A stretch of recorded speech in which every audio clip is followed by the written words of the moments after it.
It's been a while since I checked out anything from Sudio. It appears Sudio has taken the step into spatial audio with their E2 true wireless earphones. They are the latest to implement Dirac Virtuo technology, which I have been impressed with in the past. Can these $129 earbuds use it to their full advantage? For a standard stem true wireless design, especially in the black variation I tested, the E2 has a fairly sleek construction. It's a good-looking earbud with a narrow plate on each side that signifies the area that is touch control sensitive. They pretty much fit perfectly too, sporting great support for a secure and comfortable insertion. The E2 uses a 10mm dynamic driver with 3 microphones on each side that you can use for voice assistant and phone calls. Its touch controls work great, offering good feedback on the actions you select. If you rather use your smartphone, Sudio has its own app you can download to operate all of the E2's functions. Noise cancelling, ambient mode, and Dirac spatial audio are all selectable within the app, as well as a limited EQ with a couple of presets. The noise cancelling itself is good for the price and is effective in eliminating moderately loud distractions. Although the E2 has a stable connection that I never experienced any dropouts with, you only have access to a single SBC codec,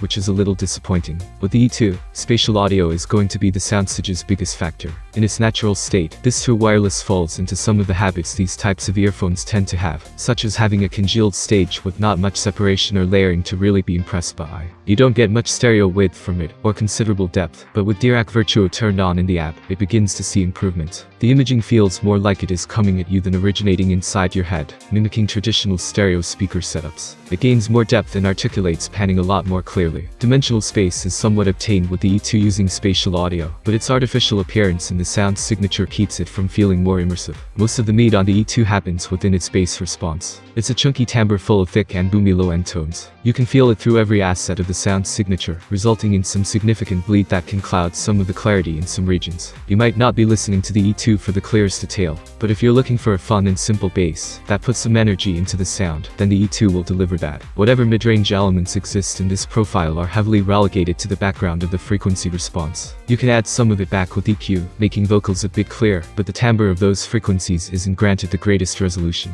It works for pushing some of the mid-range forward, so some detail can at least be perceived, but it can't escape this cloudy tone that shades a lot of the frequencies, even with added gain. Like the mids, a lot of high-frequency content is relegated to the background of the sound signature. In the highs, you do get some time to shine with cymbals getting some textured but reserved presentation. Depending on if you're using Dirac Virtuo or noise cancelling, you should be able to get 5 to 6 hours off of a single charge. With the charging case, a total of 25 to 30 hours can be achieved, which is impressive considering the E2's price. When just considering its functionality, fit, and parts of its bass and spatial audio response, the Sudio E2 is a great option. However, there are some significant aspects that hold it back, such as its limited mid-range and treble. Everything else is standard for the range it's in aside from the battery life. If you want that spatial audio experience, but you're on a budget, then these are a good option. But if you want better clarity in your music, then there are a few options to consider over this. Guys, I think this video was interesting. If you have questions, then write in the comments below. Also subscribe to the channel. Have a nice day, and see you soon.